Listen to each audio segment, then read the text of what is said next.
Hay personas que heredan una casa, otras que heredan dinero, pero hay quienes heredan una responsabilidad. Nuestro invitado hoy creció caminando entre bodegas, comerciantes, madrugones, carretas, fábricas y sueños. Vio a su padre construir algo cuando nadie creía, creció viendo cómo San Victorino se transformaba y un día entendió que la historia que estaba viendo no era solamente la historia de un sector, sino la historia de su vida también. Gente linda, ¿cómo están? Bienvenidos nuevamente a un capítulo de Mundo Irreverente. Vamos a hablar de legado. Y como hicimos en el mes de las madres, que no hablamos de todo lo bonito que conlleva la maternidad, vamos a hablar de lo que conlleva el legado de un padre. Hoy tenemos un súper invitado, Alexis Velázquez, quien hace parte de la administración de uno de los centros comerciales más antiguos de San Victorino, Inversan, quien patrocina el primer podcast en vivo de San Victorino, y para mí es un honor tenerlo conmigo. Pues nuestra temática de hoy es padres, pero desde la óptica que nos dejan los padres como herencia. Entonces, bienvenido, muchas gracias. Muy buenos días, muchas gracias por la invitación. ¿Cómo se siente? ¿Está nervioso? Nada, tranquilo, tranquilo. No, yo no sé, usted como que no conoce sus nervios. No, sí, todo, pero hay que saberlos manejar. Me los aguanto. Poquito. Todos ven al Alexis que pasa todos los días por acá, saluda, cobra, atiende, ayuda y demás, pero yo quiero contarle a la gente cuál es el ADN de Alexis cuando nadie lo ve acá. ¿Quién es? Mi vida radica en el trabajo inicialmente y principalmente. Me gusta mucho el deporte, montar bicicleta, mi pasión, estar en la casa con la familia, otra actividad que me gusta y ya eso es como lo básico en mi vida cotidiana. Y le encanta la salsa. Me encanta la salsa, me encanta el rock. Hay personas que conocen San Victorino porque trabajan aquí, evidentemente, pero prácticamente tú creciste aquí. Yo crecí acá en el sector, desde muy pequeño estudié en la escuelita que queda al lado de Medicina Legal. En ese momento se llamaba Concentración Santa Inés. Ahí hice toda mi primaria. Posteriormente en el colegio que queda acá en la 10ª con tercera, en el Antonio José Uribe, hice mi bachillerato. Hasta noveno estuve ahí estudiando. Entonces toda mi vida ha sido acá en el sector. Cuando piensas en San Victorino, ¿cuál es el primer recuerdo que te llega a la mente? La plazoleta Nariño, todas las casetas, el comercio, lo que se veía, porque a veces intimidaba.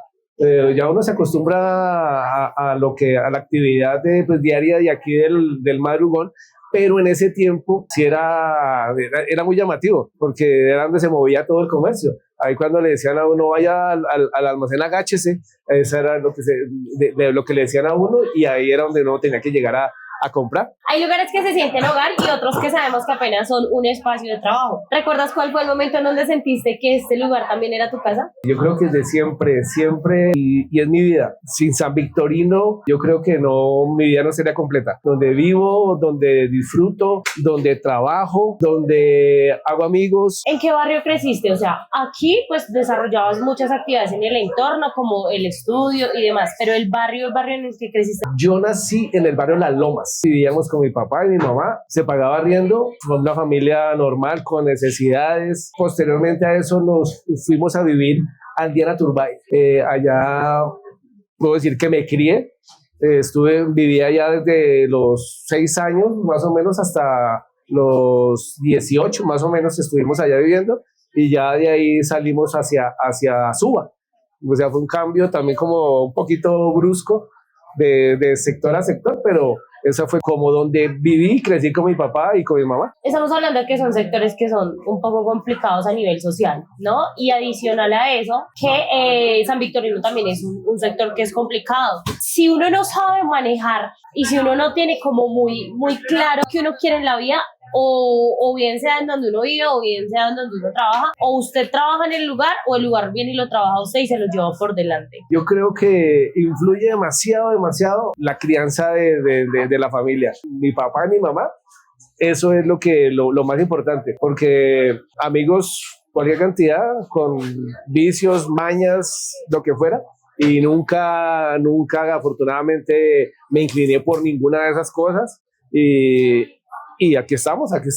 Los valores familiares y lo que viene de la casa es la raíz para que uno no pues permita permear su vida de lo que viene en el entorno, porque el entorno es súper complicado y yo lo digo porque también he vivido entornos que no son nada fáciles, pero se trata de visión también, ¿no?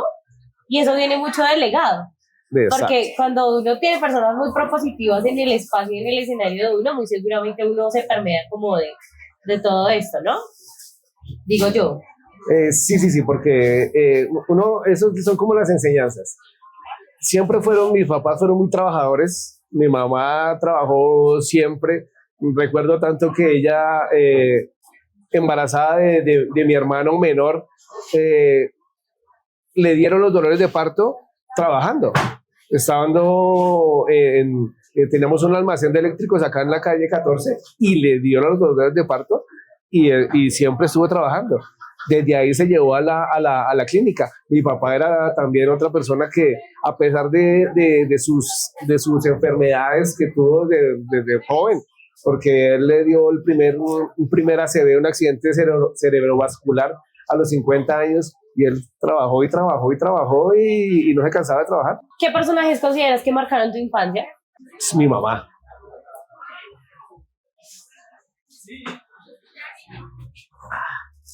Mi mamá tenía unos valores y era una señora que solamente con que le dijera una palabra, uno ya sabía cómo tenía que comportarse.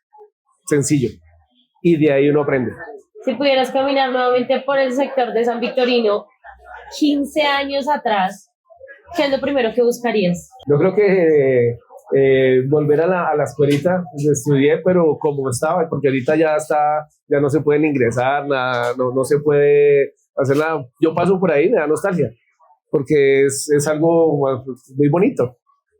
Sí pasa, a mí me ha pasado también como que volver a los lugares en donde uno caminó, pero también lo mira uno con gratitud, ¿no? Porque uno dice, afortunadamente puedo mirar para el frente y puedo contar una historia bonita.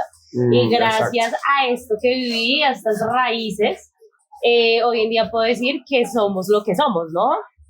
Y podemos entregarle a las personas lo que somos, porque si no sería muy complicado. Afortunadamente pasa, afortunadamente.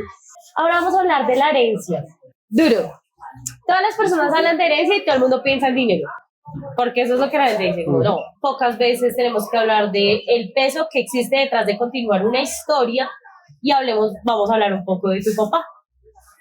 ¿Quién era tu papá y cómo lo recuerdas tú de hijo cuando nadie lo veía trabajando, sino tú en la convivencia con él?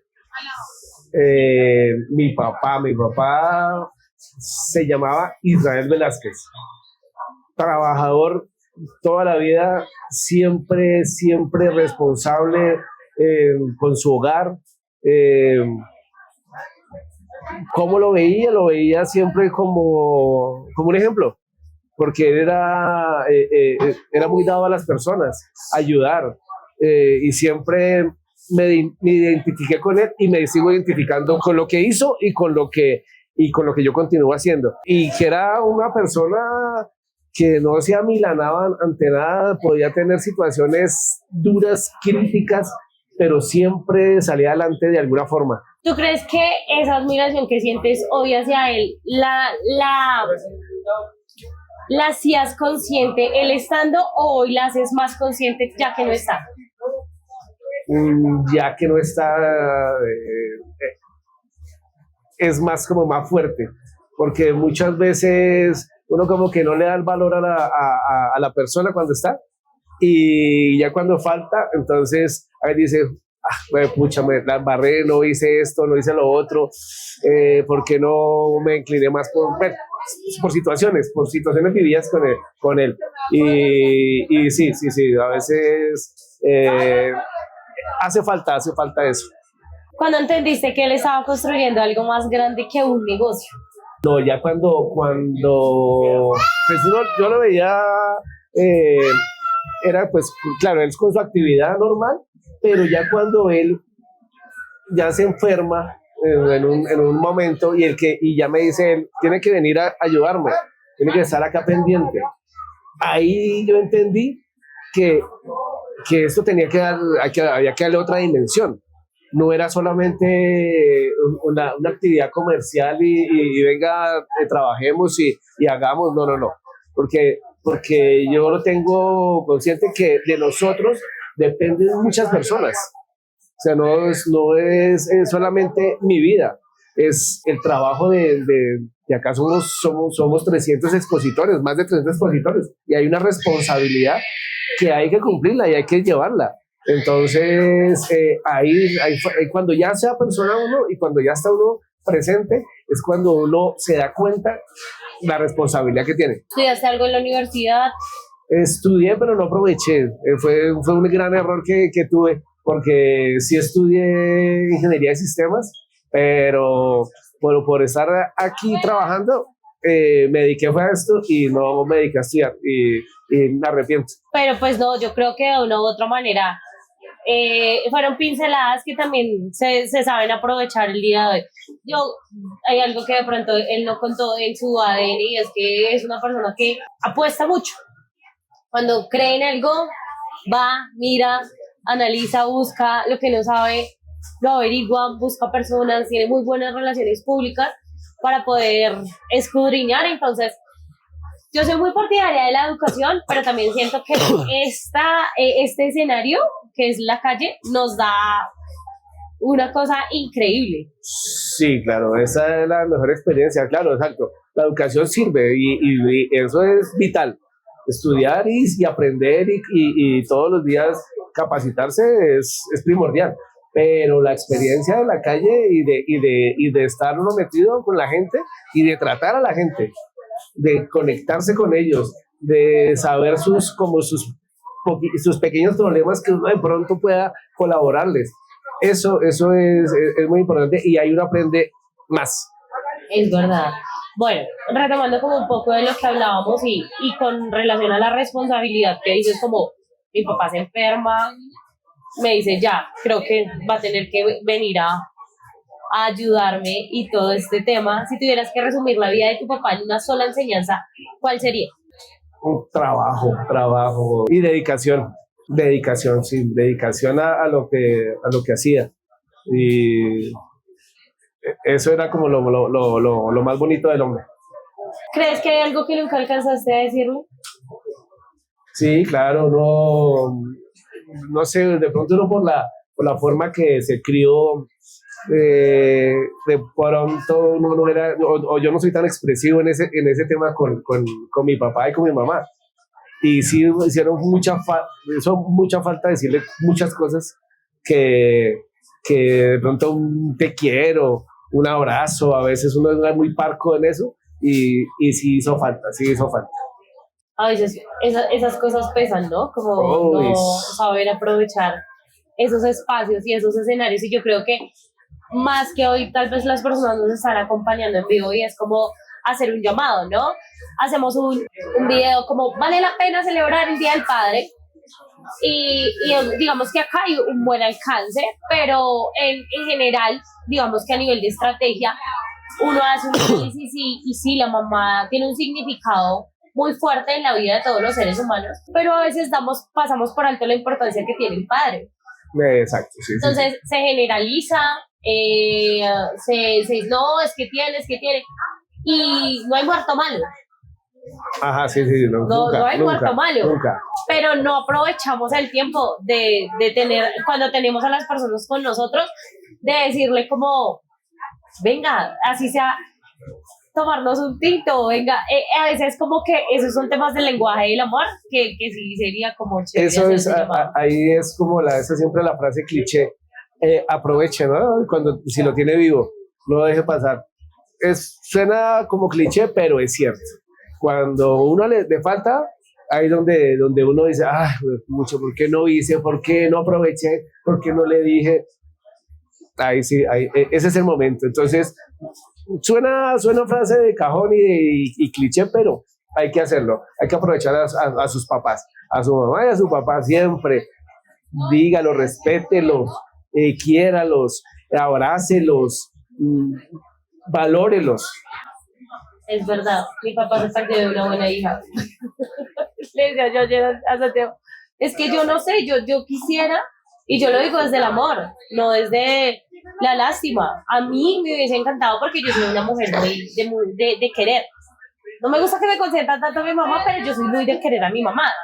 Entonces digo como, yo creo que yo hubiera sido muy de querer a mi papá en el caso de que hubiese estado, pero sí siento que a veces yo admiro a los papás de amigas o de cercanos y yo digo, ¿cuánto tiempo perdemos? Entonces, este es el mes, aunque todos los días, para que de verdad abracemos, vamos, invitemos, saquemos el tintico, el espacio, la comida y disfrutemos. Hay algo que es muy peleado acá y es que todo el mundo dice conocer la historia del centro. O sea, todo el mundo dice, no, es que el centro se hizo así, yo crecí acá, yo fui el que lo armé, yo fui el que lo forjé. Pero pues como esto no se trata de un tema como de una competencia de quién sabe más o quién sabe menos, sino a través de nuestra experiencia y digamos que de tu experiencia, que llevas tantos años, porque es que el centro comercial hace un tiempo, pero la bodega está hace más de 20. Ya vamos a cumplir el otro año, si Dios quiere, cumplimos 30 años. Hace más de 30 años, o sea, estamos hablando de la evolución de San Victorino y hay hombres que tal vez nadie nombra, pero que hicieron parte de la construcción de lo que es hoy San Victorino. Lo conversábamos antes o en la pre-entrevista y decíamos, hay muchas personas que ven el comercio funcionando divino, pero pocos conocen los nombres de quienes ayudaron a construirlo. Sin entrar en detalles, porque no me gustaría como picar en lugares que no, quiero que nos volvamos más o menos unos 25 años atrás. ¿Qué historias del origen de los madrugones crees que el país no conoce? Es que inicialmente que hay mucha gente que no conoce los madrugones. Llevamos tanto tiempo, llevamos 30 años en el sector y hay gente de Bogotá que no conoce el madrugón, iniciando por eso. Y es que pues si nos hemos de pronto, como hemos evolucionado en todo, porque anteriormente inicialmente no existían unos catres metálicos, eran unos catres de madera, eran los catres los que utilizan los soldados del ejército para dormir, esos eran donde se exhibía la mercancía y donde se vendía. Confirmo. Es algo que de pronto muchas personas que llevan poquito no recuerdan. Eso es algo importante. Eso es como lo primordial. Hay algo que es importante. Los madrugones solamente eran un día y luego se transformaron a 2. ¿Cómo fue ese proceso? Inicialmente esto era miércoles de 5 de la mañana a 11 de la mañana. Eran los madrugones. Y posteriormente, ahí le damos gracias a don Israel Velázquez, que él dijo, hagámoslo los sábados. Y fue una lucha y empezamos. Eso se inició acá en la San Martín. Y mucha gente no creía y decían, no lo hagamos los sábados. Y ahí por gracias a él, fue que se iniciaron los madrugones los sábados. Hablemos de algo que me parece muy interesante resaltar y es que cuando migran hacia este lado de San Victorino es porque había un mercado, que era el que me decían, en el de la Plazoleta de Nariño. Sí. ¿Qué fue lo que pasó ahí? Porque yo no tengo claro. Hay una reubicación de la plazoleta, la sacaron y habían unas casetas que existían al frente del antiguo ley y ellos hacían las actividades de madrugones. Cuando ya lo sacan a ellos buscaron la opción acá en el sector, buscar para comercializar. Pero lo que te digo, era solamente de 5 a 10 de la mañana, solamente los miércoles. Ellos así se trabajaba, no más. No es como ahora que llegamos a las 2 de la mañana, 1 de la mañana. ¿Cuántas personas se pusieron como la 10 a levantar lo que es hoy en día San Victorino? Justo en el momento en el que esto no es lo que es ahorita, ¿no? O sea, estamos hablando de que teníamos aquí al frente como esa zona de tolerancia que era el cartucho. Ajá. Y bueno, que era bastante complicado.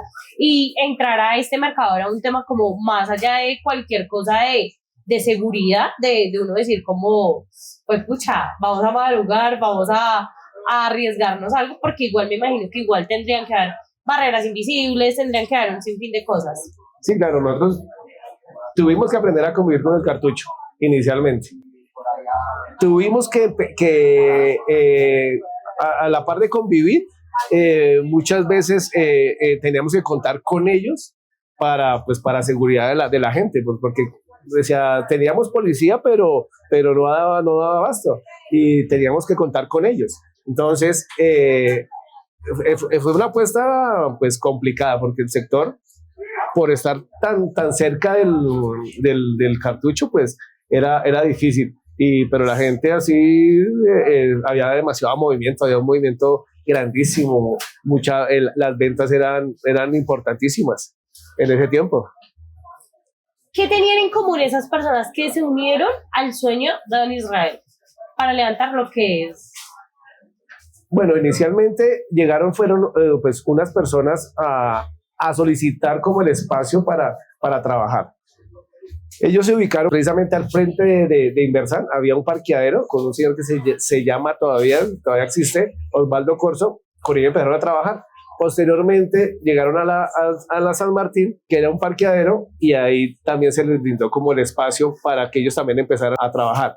Era gente que venía y ya ellos sacaban en tiempos, hablamos de 40 años atrás, al frente de la iglesia La Capuchina. Y ellos trabajaban ahí con los ecuatorianos y con otra gente. Y ellos fueron los que se vinieron para acá y con ellos empezaron a formar, y pues eran más que todo familias que confeccionaban, y entonces uno tras otro vinieron a hacer como y a llenar los espacios.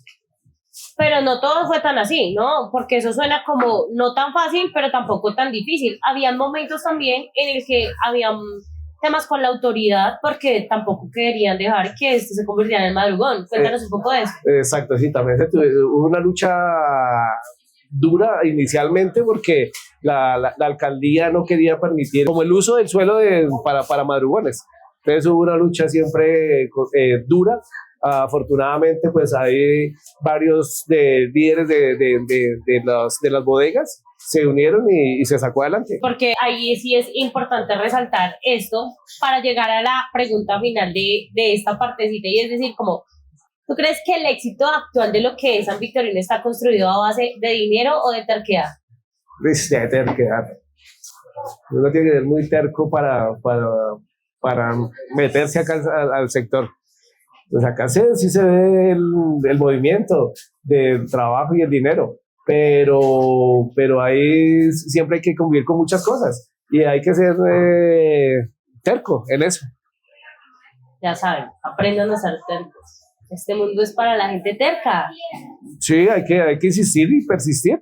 Por eso, porque ¿qué se llama irreverente o mundo irreverente?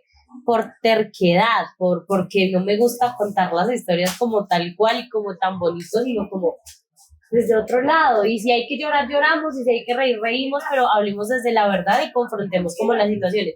Y creo que así también ha surgido como la evolución de todo de las labores que yo realizo, porque no me gusta como entrar dentro del marco de todo lo que, sino desde lo real para conectar con las personas. Vamos a pasar al momento en donde toca tomar las riendas y nos toca vernos muy fuertes, y es que dejamos de acompañar para empezar a asumir. Y es cuando sentiste que la responsabilidad ahora era tuya, y déjame saber si te dio miedo o más bien ya sabías por dónde tenías que comenzar el día que tu papá ya no estuviera. No, pues uno no sabe. Y cuando me doy cuenta, cuando ya mi papá falta, cuando ya él estuvo enfermo y lo tuvimos enfermo en la casa, pero estaba presente. Pero ya cuando faltó, ahí ya uno dice, pucha, acá ya tengo que echarme todas las responsabilidades de él, lo que dejó él, porque lo que tú dices, hay herencias, pero también hay responsabilidades. Hay problemas, o sea, toda la parte de la responsabilidad es complicada. Y ahí donde uno se da cuenta, ya cuando falta el hombre. ¿Alguna vez en medio de todo esto pensaste en dedicarte a otra cosa? No, yo siempre estaba acá en el sector y esta es mi vida. Nunca, o sea, no hubo un plan B. No Usted siempre ha sido el plan A, me encanta. O sea, la meta es una sola, así nos toque cambiar el caminito por un momentico, pero siempre vamos al mismo punto. ¿Qué es lo más duro de continuar una obra que empezó otra persona? Pues hacerlo bien, hay que hacerlo bien y pues no solamente lo que te decía, la responsabilidad con las personas y con los expositores, sino también esa herencia que deja el hombre de ser como persona y colaborarle a los que necesitan. esa es otra cosa que él me dejó y que no lo he dejado y que yo creo que lo seguiré haciendo hasta el día que pueda. Ayudarle a la gente que necesita en los sectores vulnerables, eso es importante. Toca duro, durísimo, porque para que llegue una colaboración es difícil. Sí. Entonces hay que luchar y hay que hacerlo con las uñitas a veces, pero se hace, se trabaja. Ahí está la importancia de innovar, de ir siempre como a la vanguardia sin traicionar la esencia. Porque cuando perdemos la esencia y el propósito, el camino como que empieza a verse de una forma diferente. ¿Qué pesa más, administrar un centro comercial o estar a la altura del legado de tu padre? Uy, estar a la altura, porque pues administrar es hacer las cosas bien, sencillamente. Sí, hay una responsabilidad grande porque de todos modos, lo que te decía, de la gente depende de nosotros. Y si ellos no venden y no hacen la actividad económica como tiene que ser, pues uno también se ve afectado. Entonces hay que trabajar por ellos y hacer las cosas por ellos y ahí de ladito va uno como también beneficiándose, pero yo creo que es el legado del hombre y como lo que llegar a la altura que como estuvo él, yo creo que es más difícil, es más complicado. Ahora vamos a darle un poco más la vuelta a unos años más adelante, luego de la juventud, y es ¿cómo te cambia la vida al convertirte en padre? Te hace feliz, te dio durísimo, lo esperabas, porque aquí han pasado muchas cosas, ¿no? O sea, creció, estudió, trabajó, se enamoró, fue padre. Acá han pasado todas las etapas de la vida de Alexis, han surgido aquí en el centro. Entonces, ¿cómo fue esa etapa de ser padres? No, pues no lo esperaba inicialmente, pero ya cuando llega mi primer hijo, pues ya es de responsabilidad, de amor. Ya aprende uno a tener un poquitico más de responsabilidad, dejar, no ser tan díscolo por ahí, a andar como tan tranquilo. Entonces ya uno empieza y ya llegan los otros hijos, pues con más veras. Yo creo que yo no soy mamá, pero yo asumo que cuando ya uno es padre, empieza a entender esas cosas que no entendía cuando únicamente era hijo. Ajá. ¿Qué fueron esas cosas que te dices? Ya entendí, porque era así, porque era de pronto duro, drástico, de la forma en la que se comportaba? Sí, hay situaciones de los hijos que no las sabe manejar y no está preparado para eso. Entonces hay que ir conociendo y aprender para poderlo llevar y poder darle soluciones. Y gestionar más que todo en una era como la de este momento, porque yo me considero la época en la que a mí mi mamá me andaba duro. O sea, creo que fuimos de esa época en la que dijo, voy a entrar a un dicho muy, muy coloquial, es con una mano el rejo y con la otra mano el pan. O sea, me daban y había que tener un equilibrio. Ahorita la juventud es un poco más delicada en muchas cosas, entonces yo creo que igual ese tema de la formación también entra a un tema más delicado. ¿O sigues teniendo los valores de pronto que traías desde el... No, siempre es con ejemplo. Uno tiene que darles la mejor enseñanza a ellos, es el ejemplo, y ellos se dan cuenta cómo es y ellos van aprendiendo. Si hablamos de legado, ¿qué te gustaría que tus hijos heredaran de ti? Y no hablo de economía. Sí, no, la responsabilidad y el trabajo. Pero si tú eres muy humano, ¿no te gustaría? No, sí, también, y ellos lo hacen. Pues cuando me acompañan a las actividades, ellos y se dan cuenta de todo lo que sucede, y ellos lo hacen, son muy humanos. Son muy humanos. Si tus hijos vieran este episodio dentro de 30 años, ¿qué te gustaría que entendieran de su papá? Es cómo es que le toca a uno, cómo es que toca trabajar y cómo es que toca, en así la palabra, joderse, porque es complicado. Hay una diferencia entre dejar huellas y dejar bienes, y eso es algo que es primordial. Yo he oído de cerca varias historias de personas en los que ya han continuado también como esa transformación a través de lo que dejan los padres.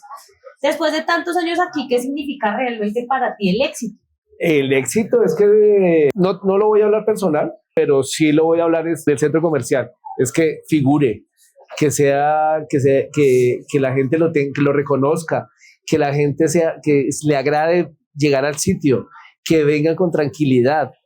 Eso es como que si logro eso, ya estoy realizado. Ya gané. Sí, ya gané. Y como persona, no, pues que mis hijos sean profesionales inicial y que sean excelentes personas, no más. ¿Qué crees que te emociona más? ¿Crecer tú o ver crecer a la gente que te rodea? Porque es mucha gente.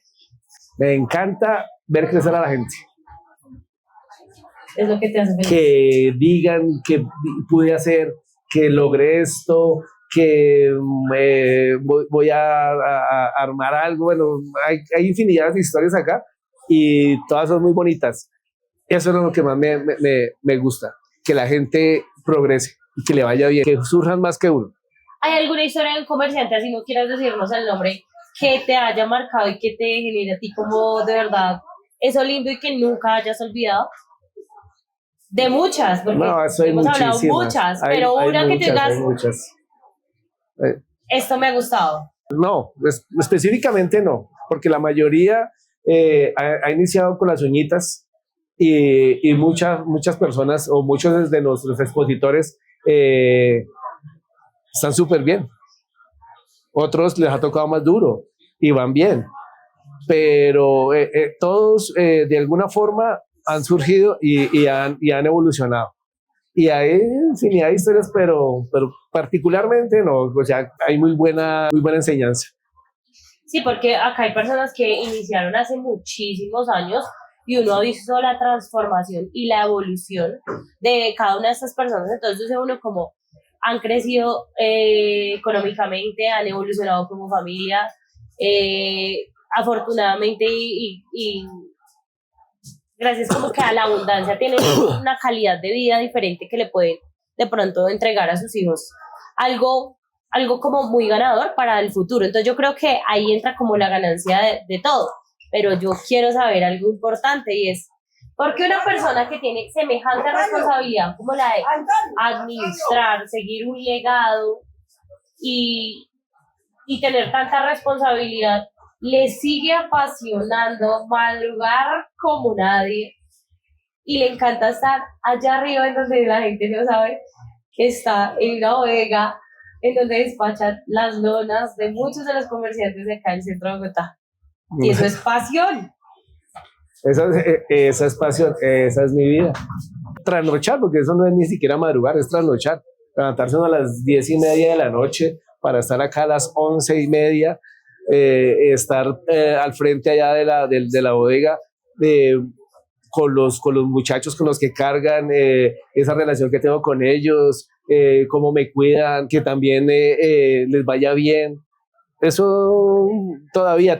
Yo creo que va a pasar el tiempo y desde que tenga salud y que tenga las ganas, voy a seguir trasnochando, madrugando y haciendo lo que haya que hacer. Yo más de 20 años en el sector, a mí me decían, ¿dónde Alexis? Vamos a guardar las manos. ¿Dónde Alexis? ¿Dónde Alexis? Pero yo no sabía quién era Alexis. Nunca supe quién era Alexis. Yo vine a saber que el señor Alexis de las Lunas era la persona con la que me estaba sentando a organizar todo el tema de la estrategia de contenido del centro comercial. Entonces, don Alexis, no lo puedo creer. Y es un tema de admirar. Tengo que decir, yo te admiro demasiado por eso, porque yo digo, otra persona en otra posición, en otro momento, realmente, pues no lo hace de esa manera. Si un día Alexis dice, bueno, ya, me cansé, hasta aquí fue, ya estoy cansado, digamos, digo, me pensiono, ¿qué sería lo que más le costaría dejar? Uy, el sector. No venir acá a San Victorino. Siempre yo creo que me pensiono y yo voy a seguir viniendo todos los días.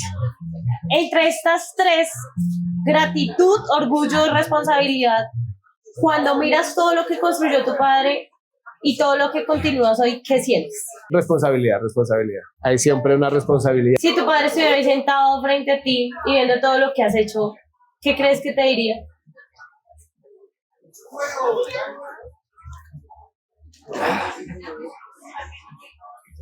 Yo creo que me diría, lo ha hecho bien, amigo.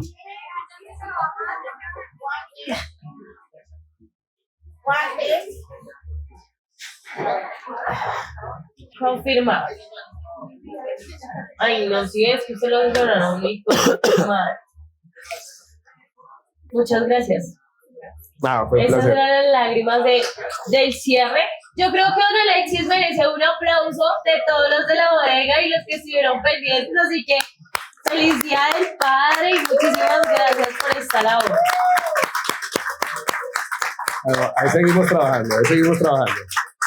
Los negocios pueden cambiar, los edificios pueden transformarse, los sectores pueden evolucionar, pero hay algo que permanece y es que las personas que decidieron construir algo cuando nadie más creía y los hijos que decidieron honrar ese esfuerzo.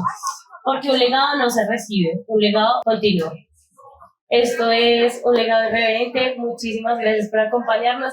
Ya saben, pueden seguirnos en todas nuestras plataformas digitales. Para nosotros es un orgullo hacer parte del primer podcast de San Victorino en vivo y sigan atentos porque hay muchas historias que contar. Somos Irreverente Marketing. Chao, chao.